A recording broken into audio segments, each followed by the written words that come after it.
Terza corsa, una condizionata per 5-6 anni, questa volta sono in 7 al via. 1 M Stella, 2 Dallasti, 3 Etigar, 4 Ecuador CR, 5 Esplosive La Torre, 6 El Fuego Vit in seconda linea, 7 Django Cup. I favori sono per M Stella, numero 1, Matteo Zaccherini in sediolo.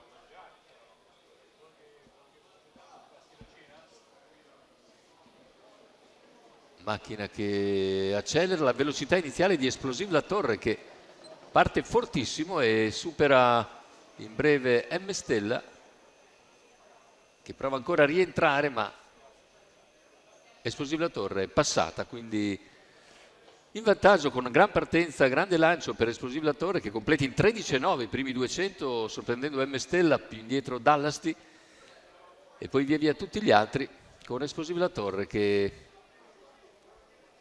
continua a comandare. Dopo i primi 400 metri di gara cerca di rallentare l'andatura. 28,9 comunque il passaggio ai 400 nonostante il 15 di secondo parziale, e all'esterno cerca di farsi luce Etigar che raggiunge M Stella in seconda posizione. Più indietro c'è Dallasti, 600 che se ne vanno in 45,2 da 1,15,3. Il passaggio davanti alle tribune vede Esplosive La Torre leader nei confronti di M Stella. All'esterno si impegna Etigar con in schiena Django Cup, il quale a sua volta si trascina Ecuador CR. In coda il Fuego Vit. 1 minuto esatto per i primi 800 metri di gara. Un secondo quarto in 31,1 e ora un parziale in 15,1 per arrivare a un chilometro giusto in 1,15,1.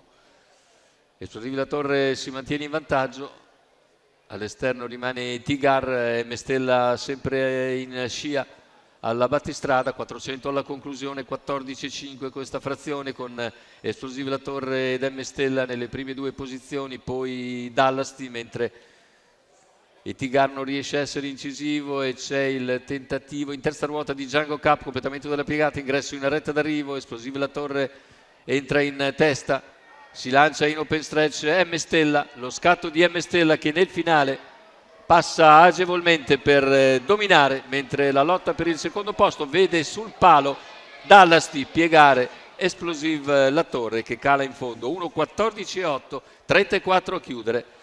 Di spunto M Stella e Matteo Zaccherini seguono tutta strada Esplosive La Torre per passare nettamente in open stretch e vincere largamente. Il successo di M Stella, Sandro Cappenti al training, Matteo Zaccherini alle redini, per conto del signor Massimo Maltagliati.